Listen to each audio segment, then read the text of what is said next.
Okay. Okay.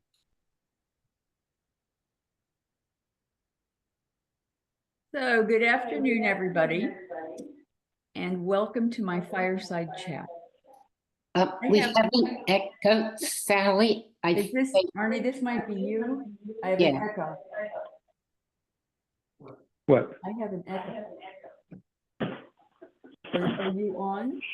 I was on. Yeah, get off. All right.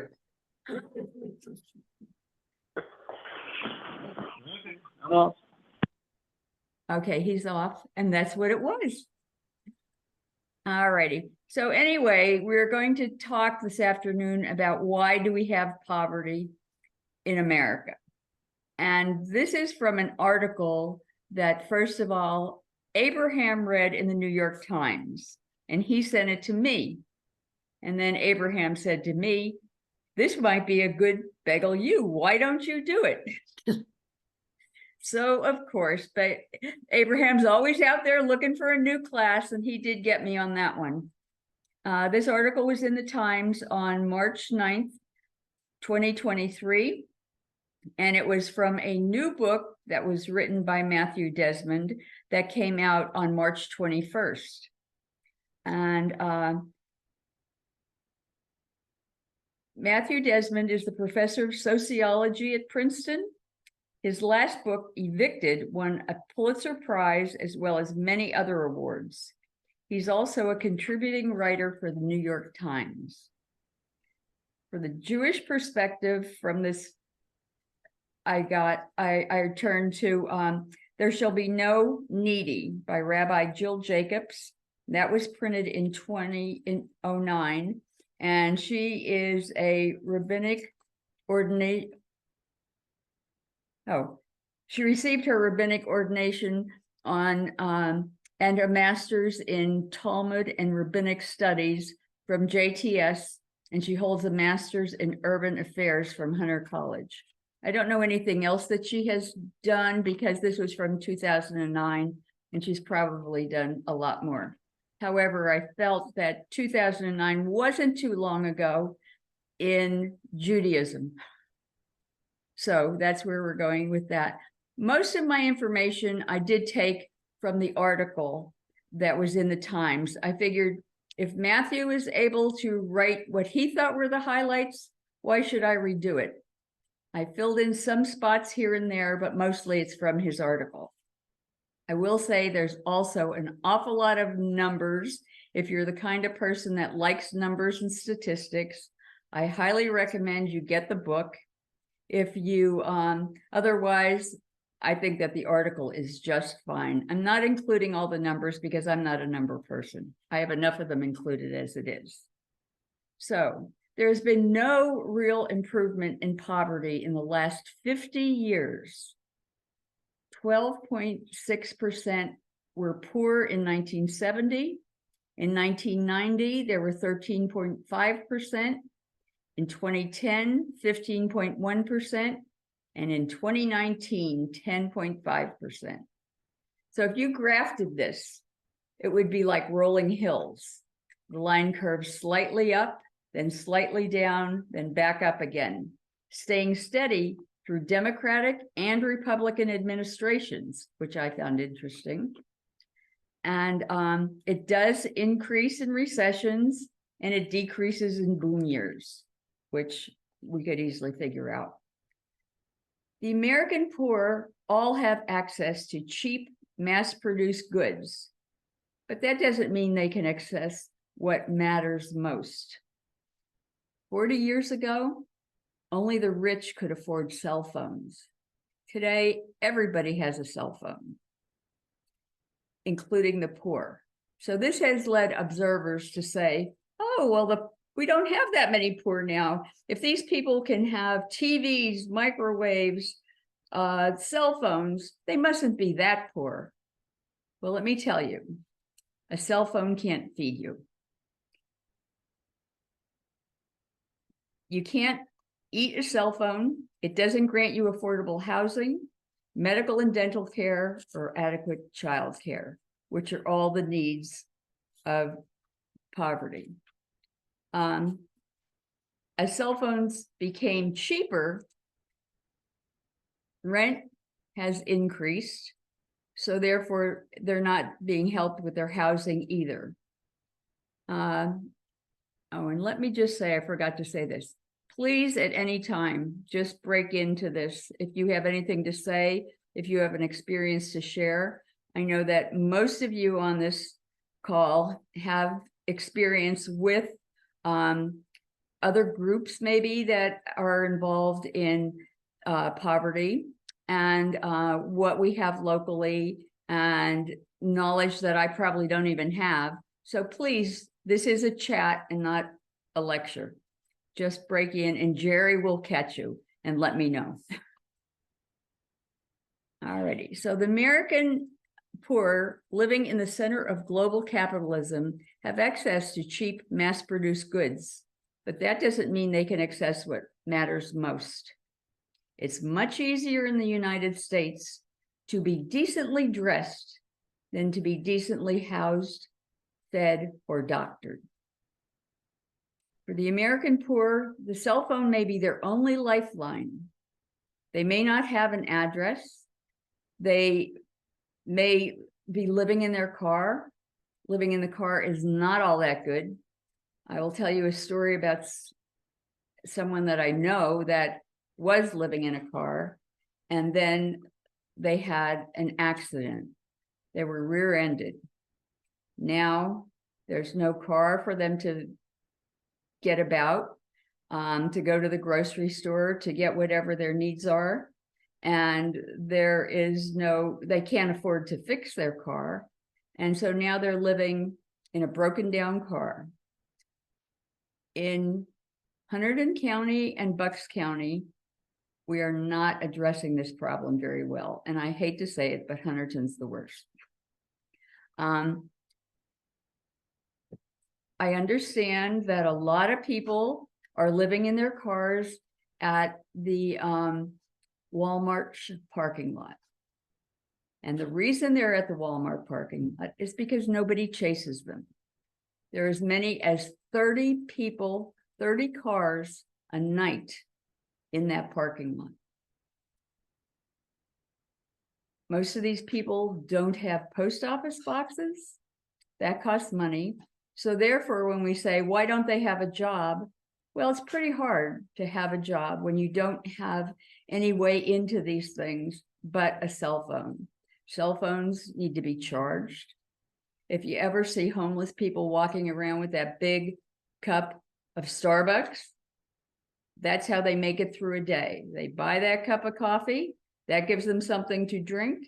They can sit in Starbucks all day long, charge their phone, talk on their phone, use the restroom. This is their lifeline. Luckier people may be able to find a room. This person that I know that's homeless kind of waits for code blue. Code blue is when the temperature drops below 32, and there are some facilities that open to the needy. Sometimes they are given a voucher to stay in a hotel for a night, but it's only for a night or as long as the code blue is in existence. In Bucks County, there are several areas which provide food, meals, dinner, and especially during code blue. And what happens is there's this little van that runs around. People know just where to get the van. They get the van and they're taken to churches. Right here in Buckingham, we have the local Catholic church, and they are open. They feed people, they give them their voucher, and yes, Andre.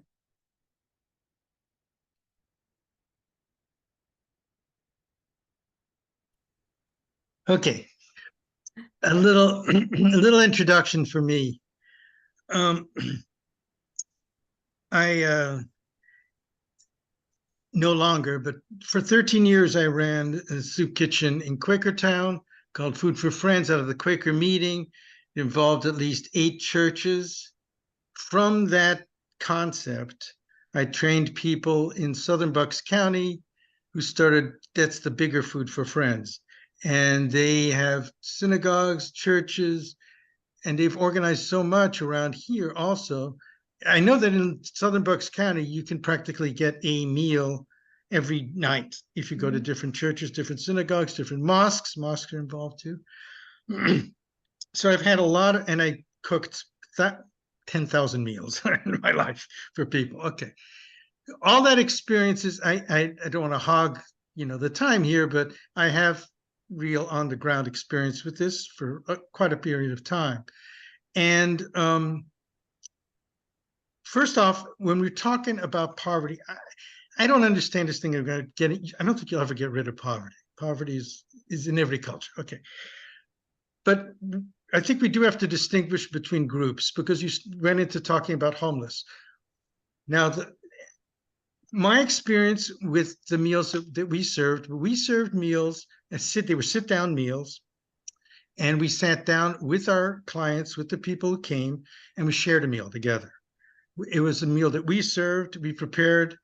We had certain rules. We admitted anybody. We never asked anybody, why are they there, their income or whatever. Show up, you get it. As much food as you want. And the point is that I think it's very important. One of the things that really goes out of the window with people when they don't have funds is dignity. And I think when you can give dignity to people and respect them, that's part of your job when you're doing any kind of interaction with people. These are people like you and me. And also I've had my financial problems, and hey, we could all be there, So that's one thing. Now, the majority of people coming to meals are not homeless. They're the working poor. That's a big distinction we have to understand. These people work as hard as anybody else.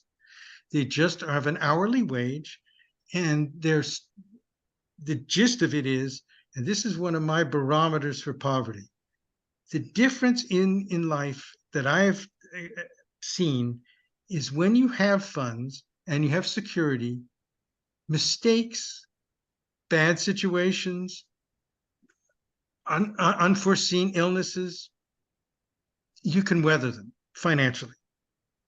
When you have very limited funds, they set you back.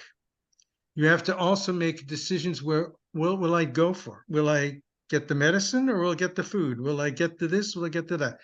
And this leads to being in a position where you're constantly going back, no matter how hard you're working, because you're working hourly wage. I've worked hourly wage. If you're sick, you're not there. Ain't gonna happen. So I think the problem with all this is my experience is in Bucks County that I know of since the time I started that work, which was 30 years ago or so, there are a lot more dinners. There definitely are a lot more dinners, a lot more involvement for different religious groups. Which combined with the food pantries can account for, like 5 days a week you'll have food. You might not have for the next 2, but there is that kind of support. But this is all independence, and some meals are better and some meals are worse than others. I don't want to hog this thing, so I'm going to say one quick anecdote. Okay. I will say this, Andre, since you brought that up, I was going to talk about it later. Okay. But as KHN, we are very, very involved in food insecurity. Everybody that has ever taken a meal to the church, worked at the church, donated venison to the church, anything, raise your hand. There, see? And That's most good. of the people that go every week, right, are not even on here. So every week we go to Lambertville on Wednesdays, where we prepare food, we prepare a meal, people come and eat, and the same thing that you just said, it is people that are sitting down with people that are in need. You don't know who is who, and there is a lot of dignity involved. We used to feed a lot of people from Trenton, and one of the things they told me is this is the only day of the week that they feel human. because we talk to them. Okay, the other thing that we do is we send them home with food. For some of these people, especially the people living in a car or the people living in a room, they don't have sources. They don't have stoves and freezers and all that kind of thing. They're probably dependent on the convenience store where they can buy a hot dog and stick it in a microwave. That's the best they can do. So we have a lot of work with these people. And while I'm talking about how great we are, I will tell you that I give KHN an A, not an A+, because there's always room for improvement. But on Martin Luther King Day, which we also combined with Mitzvah Day, the Shul School made stone soup and they made goodie bags, which we then took to the church. Now, unfortunately, that Wednesday, it was freezing cold, 0 degrees, and icy. So I just put it all in my freezer, and boom, the following week, we thawed it out, we cooked the soup. Gretchen and Brian have somebody that comes to their property and culls the deer, and then donated deer venison to Gretchen, who, being the great vegetarian, passed it on to those who needed it. So we took the venison and we made venison chili. After lunch, the rabbi came and she passed out the goodie bags. Okay, lunch was made by most of us. I can't even tell you, Guy is our French chef. We have a lot of, we serve very, very good food, and we do it week after week after week. And we've done it as long as Rabbi Diana has been here, and it'll continue as long as it can. So therefore, I feel that we are involved. We do a lot of things to help. But why do we do this? Because we can. Can we provide housing? No. Can we provide money? Childcare? We probably could a little bit, but not enough to be life-changing. But everybody can contribute. And as you can tell, this is my passion. Everybody can contribute to the food insecurity and trying to stop that. But other things, what else could we do? We can vote. That's kind of all we can do about the other things that are out there. We need to vote. Anybody want to talk about that? There we go. Go ahead, Kay. I don't so much want to talk about voting, which I think we probably all do. And so we're a audience that's already doing that kind of thing. And we're I would just like to talk about the title of this talk, which is why do we have poverty? Not what are we doing about it? Because we're all doing something about it. If it's just voting, whatever. But why we have poverty, in my personal opinion, is because our government does not see the issue of poverty as something that they should be responsible for.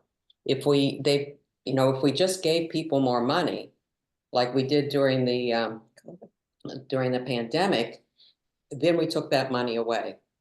And if the government did a lot more than they're doing, then people would be a lot better off. Alicia, I think at least her avatar, nice hair, is on the Zoom today. And she and I are very active in an organization called Norwest Cap. And we're also, as part of that organization, which is an anti-poverty program that serves, among other counties, Hunterdon County in New Jersey. And as part of that program, I believe Alicia has also been reading this book, which is called The Sum of Us. And this book was written by Heather McGee, and it really points out how, show that book. So we have a book group at Norwest Cap. So the book group is basically about racism. And as you read this book, The Sum of Us, the answer to why do we have poverty is racism and otherness. So nobody, not including all of us, of course, wants to take the big steps to really help people because they don't want to help Black people, or they don't want to help recent immigrants, So that is a big reason why we have poverty, and why when we give people money, we end up taking it back, or we set such a low bar that when they make $1 more, they lose their Medicaid. We have a lot of really good programs in the United States, but we don't have them open enough to serve the many people, especially people who live in a place like Lambertville, where housing is a fortune.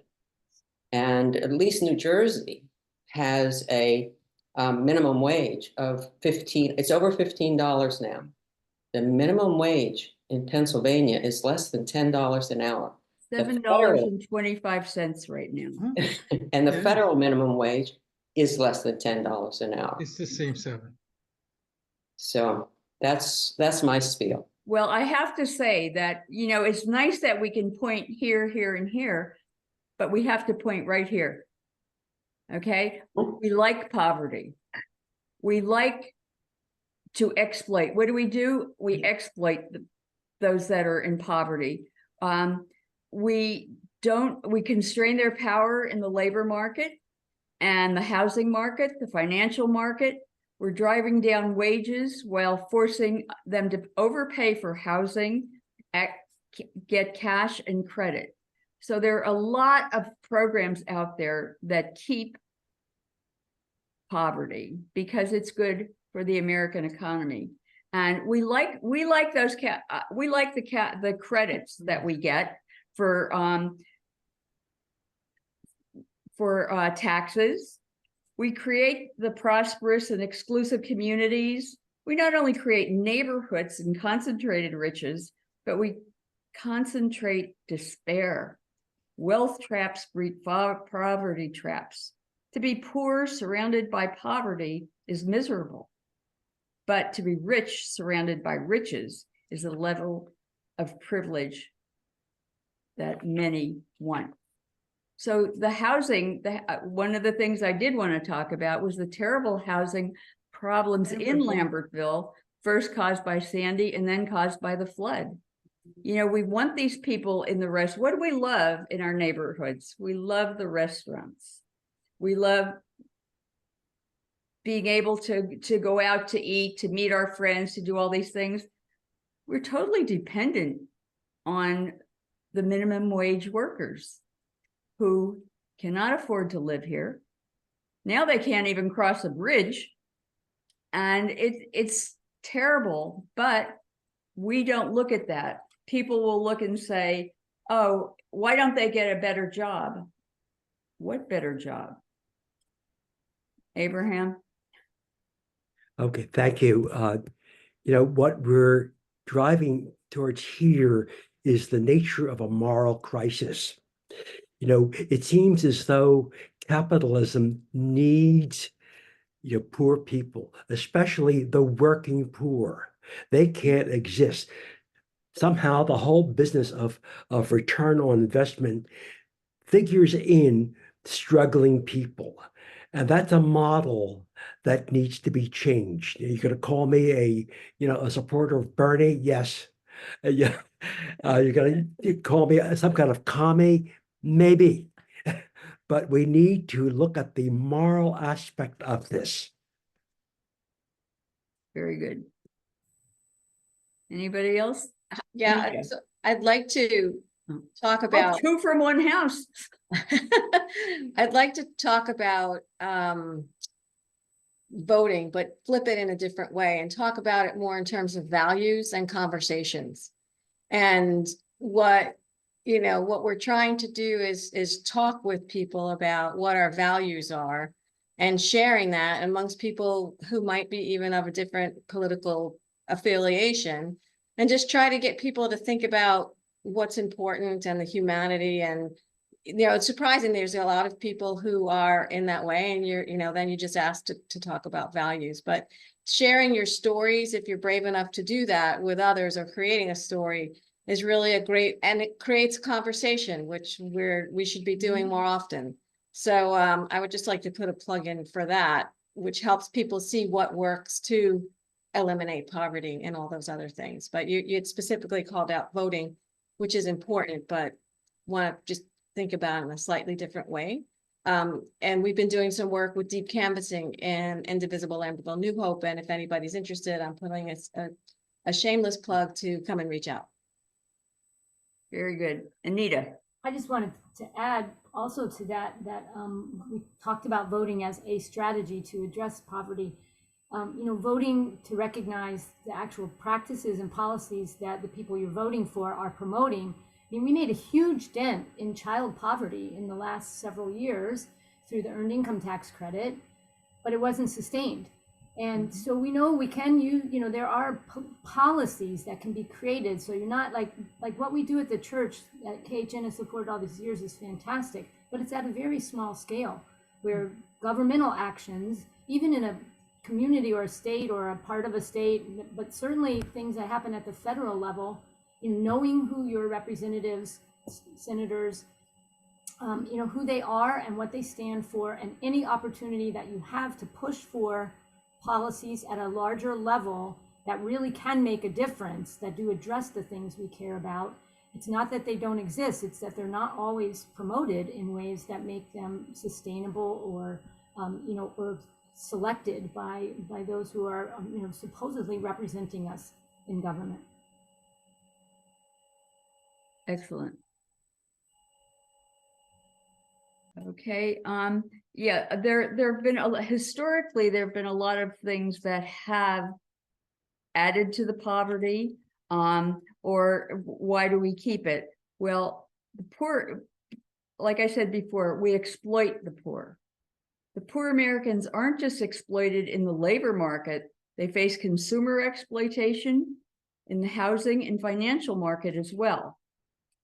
Slum exploitation in America, and as slums made money because money made slums because slums made money, and rent has more than doubled in the past 2 decades.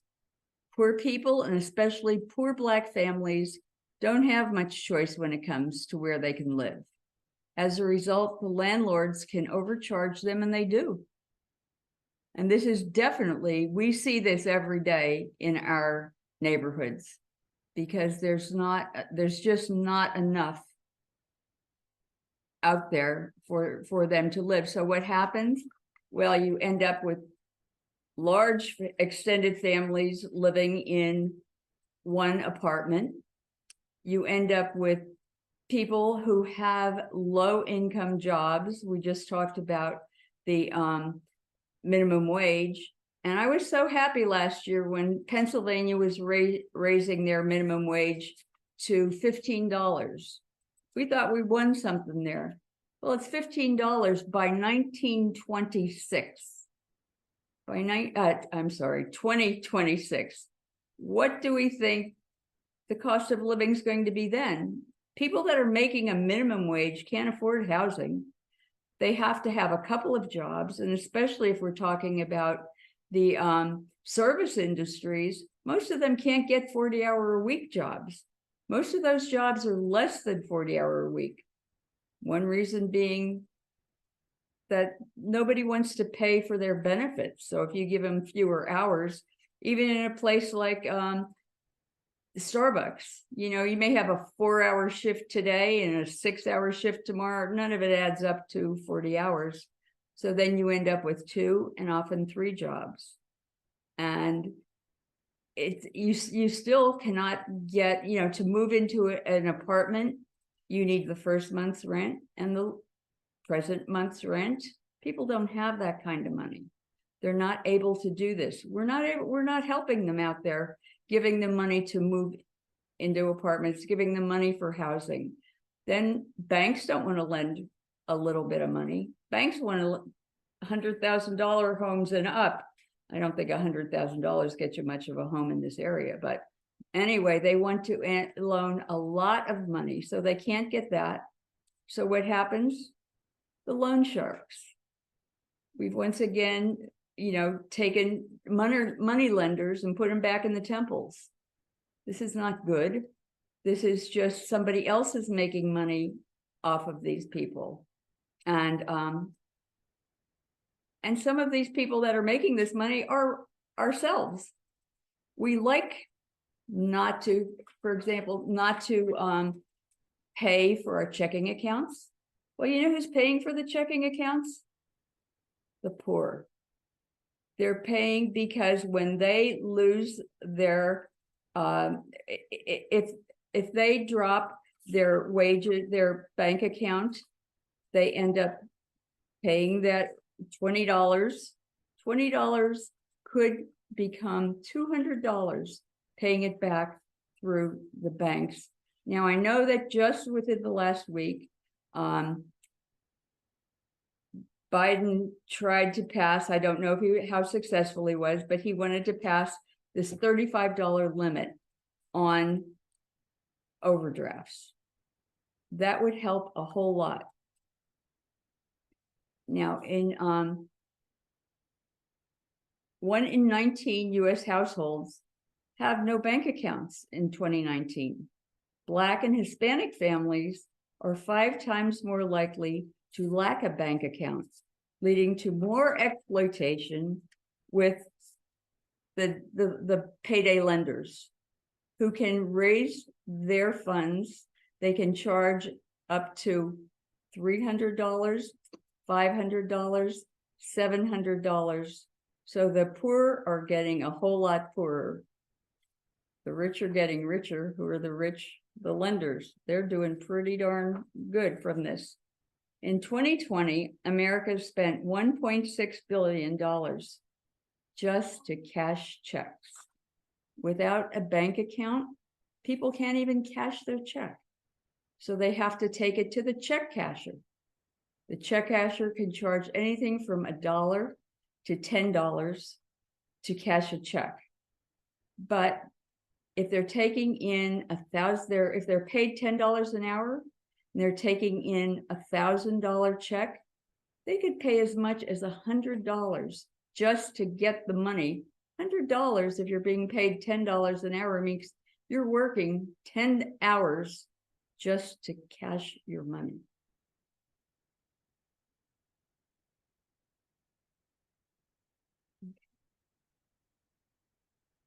So poverty isn't just the condition of not having money. Sally, Yeah. had his hand. Andre. Andre, go ahead.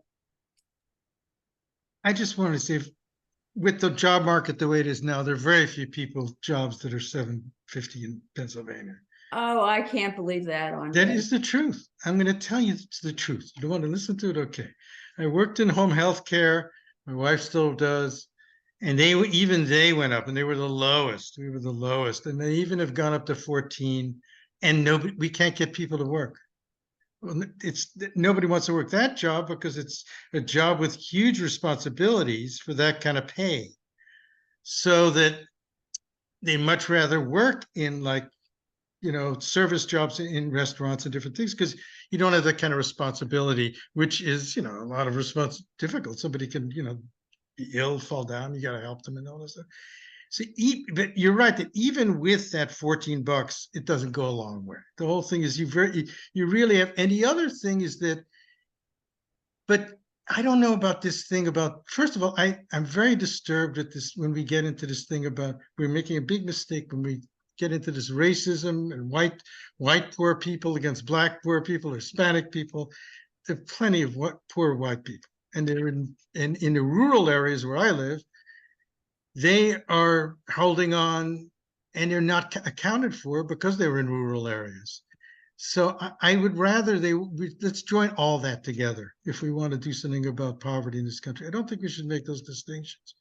And instead of that, let's see what we can do that works in a capitalist. We have a capitalist system. If you don't want a capitalist system, that's fine. I think that then move towards a non-capitalist system. If you want to have a capitalist system, you're always going to have people have more. What we need is a safety net, seems to me. We need a valid safety net. And if we can do that, I think we've accomplished a huge lot. But after that, it's up to the individual. There's a point where it is up to the individual, as long as they don't get ill or they can have a place to sleep, place to eat. And the housing thing, I don't think anybody's going to buy a house if they don't have much money. What we need is public housing, decent public housing, so they can get a good apartment. a house is asking for a loan. But we don't have any of this. How do you think? No, we can work, we can work towards that. It'll take time to work towards that, but I don't think whipping ourselves is going to help anything. I think this culture is, I think another aspect of America is it's a sin in America not to have money. You're very looked down on. Suddenly, I've had this personally. I mean, when you have a lot of money, you have a lot of friends. There's an old song about that. That's right. And when you start not having money, you'll notice that sort of drop off starts to happen.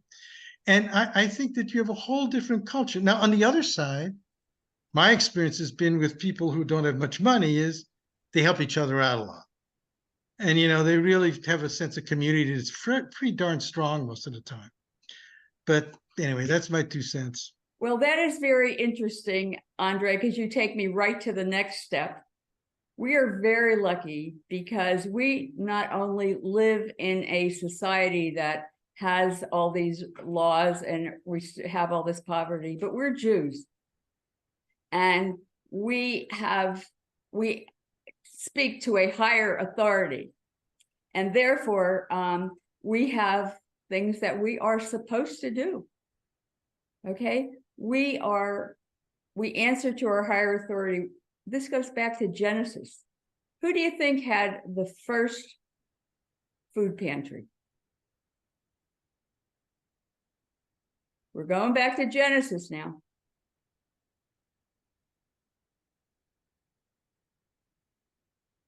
How about Joseph? Okay, Joseph taught us to establish a system of storing and rationing food. And that's how he helped save the Egyptians and then in turn the Jews. All right, so that was our very first food pantry. In Deuteronomy, Moses is preparing the people for entering the promised land. And he says, there shall be no needy. So that goes all the way back to Moses. The people shall not be corrupted by newfound power, wealth, but rather to use it to establish a just society. So the Bible has already told us that we have this mission, and these are the things we need to do. So the concept of human dignity is well ingrained in Judaism. You were talking about dignity. Dignity and starvation do not mix well. That's where we're all trying to help with the food, the food insecurity.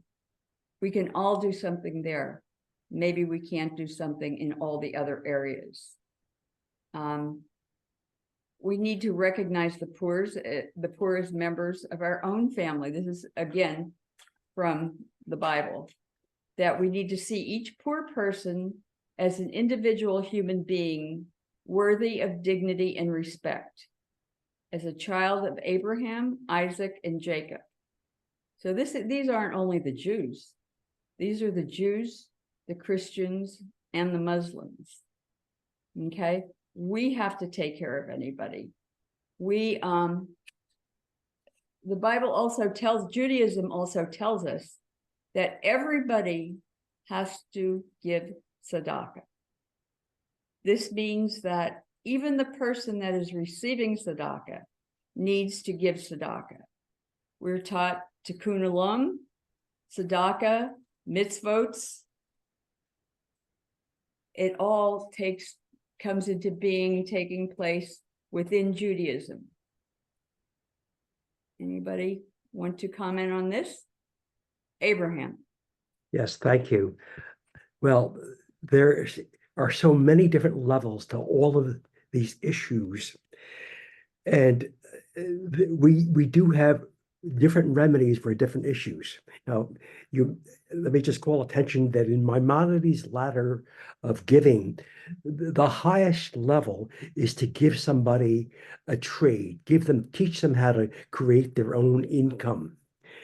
Now, from that standpoint, just this past week, I noticed a news article And I don't know, maybe this is the Pennsylvania Jewish governor Shapiro with expressing his Jewish values. I don't know.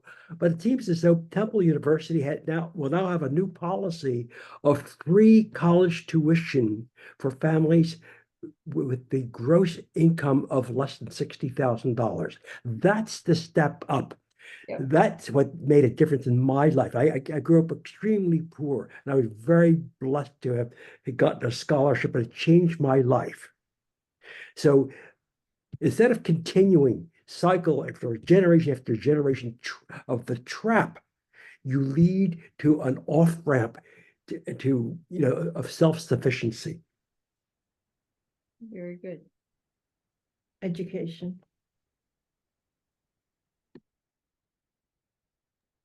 Can I say something? Yes, Rabbi. Speaking of education, this is kind of where I feel like both what Kate and what Andre said is true. It's like gam v'gam. I think there's loads of poor white people, and that can't be denied. But I think, speaking of education, the way race just can't help but come into it is, if you look at Pennsylvania and the fair funding issue, which is something I've been doing with POWER, the interfaith racial and economic justice group, that it just so happens that the money that's allotted to the state is not being distributed fairly, and it's coming down in racial, it's coming down that people who are Black or brown it's been racialized, don't have as much of the money that is allotted. So it's just simply, we can't ignore that either, that sometimes money that's supposed to be for everyone is getting racialized and white people are getting more. So it's both and both. I think we can't ignore that aspect of it, but it's just that it doesn't mean that there's not tremendous need in poor white people as well. And I think the other problem is getting the word out there. People don't know how to find a way in. There's so much red tape. There's so many papers to be filled out, all of that kind of thing. You need someone to help, someone to say, go to this person will help you do this. Everybody is not quite aware of what they can do. So therefore, like we said, conversation. That's where conversation comes in. We need to talk to people. If we know of this Temple University, that's wonderful. I didn't even know about that. And but we need to share these things. We need to share it with people so that they know what they can do. Where can they go for to get a meal? Where can they go to spend a night if they have no place else? I know somebody now that actually has taken a homeless person into her home because now she thinks that that's how she can help the person, by using her telephone, telling them who to call, etc., etc. It's wonderful, but I don't think that the average person out there wants to go and bring a homeless person in to help at that level. So I just want to mention, if you know people in Northwest New Jersey, Hunterdon, Warren, Sussex, Morris, Somerville even, Kay and I both support the board of an agency called NorWestCap. And they've implemented a program called Engagement Partners, because if they have a client who needs one service, typically they will need many other services. And so it's one way to deal with that. The agency also runs a program called a poverty simulation, which, if you have a chance to go, is very eye-opening, because you have to you play the role of somebody who's trying to juggle all of these programs, and one car breakdown away from not being able to go and sign up for whatever service. And it's a great eye-opener for really understanding how the system works or doesn't work. It gives you an empathy for people who are trapped at that level of engagement of life. But so I don't know if there's a thing like an agency similar to NorWestCap on the Buck side, but and thanks for the connection and the support from the congregation to NorWestCap in the past and future. Okay, Susan Whitman, I've been waiting for you. No, it was only a book that I recently read that also showed The Struggles Called Class by Stephanie Land. She's the one who wrote Maid, also of her experience. But this level now is how hard it was raising a child and trying to go to school. And it didn't necessarily have answers, but it made you just so aware of every step of the way of filling out papers, childcare, everything that she went through. I thought it was very enlightening, and again, makes you want to do more and help. So, Anita. I just, from the, large and extra, I just wanted to give like a really small example. We were talking about tzedakah for Shul School a couple weeks ago when Sally came and helped the kids understand more about it. And also they had that experience of making soup that we then provided to the church for a lunch. And then I was talking to the teens during our Mechina class also about tzedakah and reading the, the 7 levels of giving, and was reading that part about, not questioning when someone asks for help, not questioning whether they sort of deserve it or not, or whether, they maybe are going to use it for something you wish they wouldn't use it for, like you give them $1 and maybe they're going to go buy alcohol or something and you don't approve of that. But basically, it really does, in our tradition, we are encouraged not to ask those questions, but just to give. And so having just read that and shared that with the teens, we were driving down the street right here in Flagler, and we stopped at a light, and there was a person who was sitting there, who's definitely down on his luck and asking for help. And there's also in that same, and I'm sorry, I can't remember the exact reference, but it says, when you're asked by someone who's poor, and they have their hand out and you hand them something, you can imagine that there's an angel of God sitting on that person's left shoulder. So it's really very pleasant having just read that and then seeing this person for once in my life actually having some cash in the car, because I never have any cash, but roll down my window, handed the person some money, and then really had just that sense that I could imagine that there really was an angel of God right there, perhaps helping that person. And it just was a nice feeling to think from a very simple action that maybe I really did make a teeny tiny little bit of difference for that one person for that one moment. And also that I've been in the presence of this angel of God. It was just a really kind of a fun circle that I completed. Mm-hmm. Very good. I know that in Santa Rosa, California, the synagogue where they have a lot more homeless on the street. We don't have a lot of homeless on the street, so we go in through other areas, but they have a lot of homeless on the street. So the synagogue packs bags, plastic bags with food in them, a spoon, a napkin, and people carry 2 of those in the car at all times. And when they see someone in need, they give them this bag, this what we call our goodie bags, but they give the goodie bag and then they replace them. This is a very little thing, but it does make a difference in people's lives.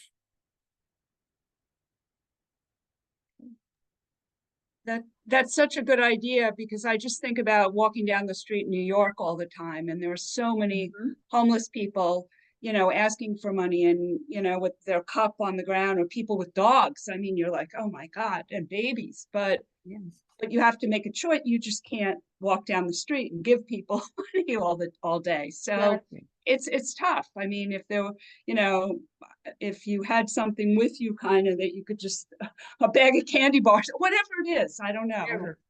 Makes me think. Yeah. Okay.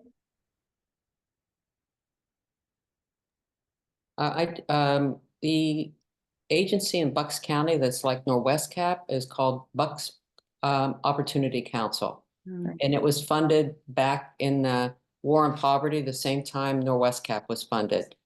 And we probably don't exactly mirror each other's services, but they have a lot of programs to help people as far as employment and food. And I think they have places both in Doylestown, and I think also they're outposted in Quakertown. So if anybody wants to get involved with them and find out what they're doing, it's Bucks County Opportunity Council. And I also just wanted to clarify, when I was talking about racism, I wasn't trying to imply that only Black people or migrants or whatever are among the poor. the white are actually the victims of the racism, because the people who are in the power to allocate money in the government have that mentality of not coming from abundance, but coming that if they help somebody else who's lower than they are, it diminishes themselves.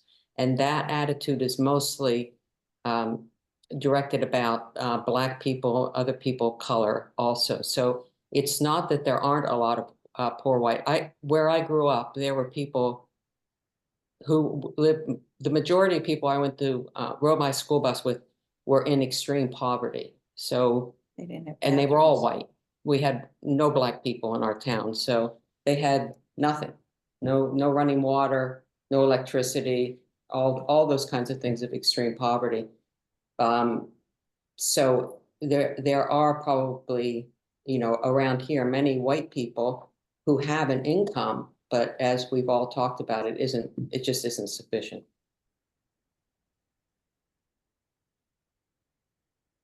Diane, and then Andre. I just have a couple of, one is personal, one is sort of city suggestion. When I lived in New York, there was a community center in the neighborhood that had a program where if a homeless person had an interview, I think this is how it worked. They could come to the community center in the morning and shower, and there were clothes that were donated for them to wear that would be appropriate for an interview, and so that they could get dressed properly and look, okay for a job interview. And I don't have a lot of I certainly am privileged to have resources that others don't have. But in my own small way, I try to do whatever I am comfortable with doing, both financially and physically. And when I get some sort of a bonus thing from the supermarket or Bagel rewards, because I live right across the street, so I shop there often, I use that money to buy food that I then either bring to the church or bring to the Delaware Valley food bank, so that any little bonus thing that I get that I don't really need, it's a problem of I'm privileged enough not to actually need to use that money. So I try, I'll buy the food that they want. There's a list on the Delaware Valley food bank website that tells you what they want you to bring. And if they're not open, because they're only open twice a week, you can leave it at the UPS store that's right next door, the popcorn packers. So, in small ways, we can do small things that make a difference. I think more than one person mentioned that. I agree. I think, Andre, were you next?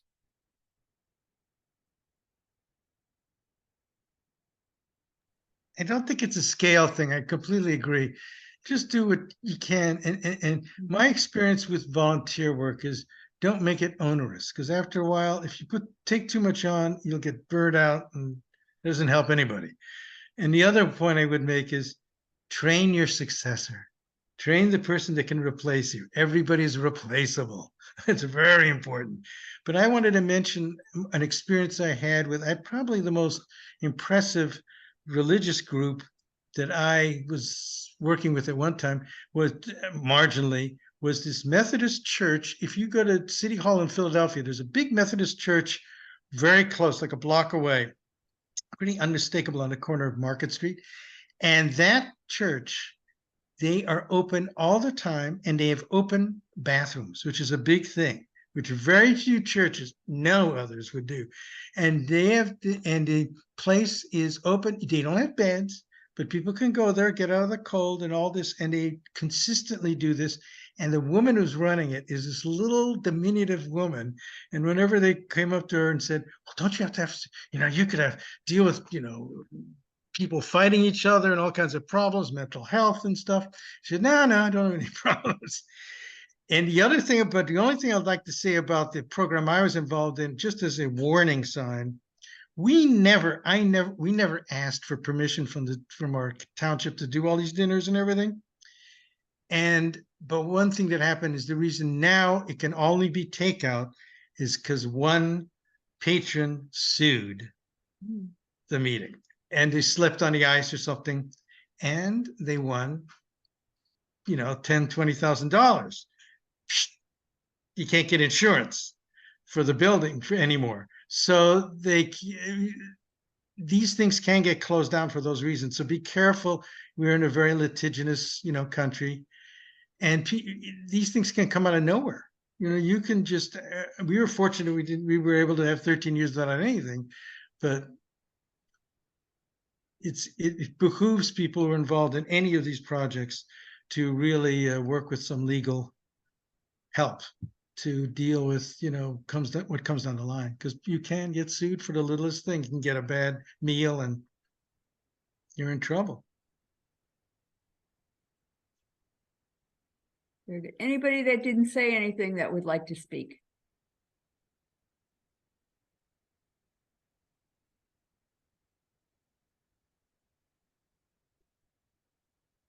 Sally, I want to thank you so much for this wonderful talk. It is so well done. You're a champ. And tell Sally I'll be making food for Wednesday. I would like to say, this is my motto. Can you see it? We had this, but Reflection. I will read it. Yeah, go I ahead. will read it to you. It says, when I give food to the poor, they call me a saint. When I ask why the poor have no food, they call me a communist. Go, Bernie.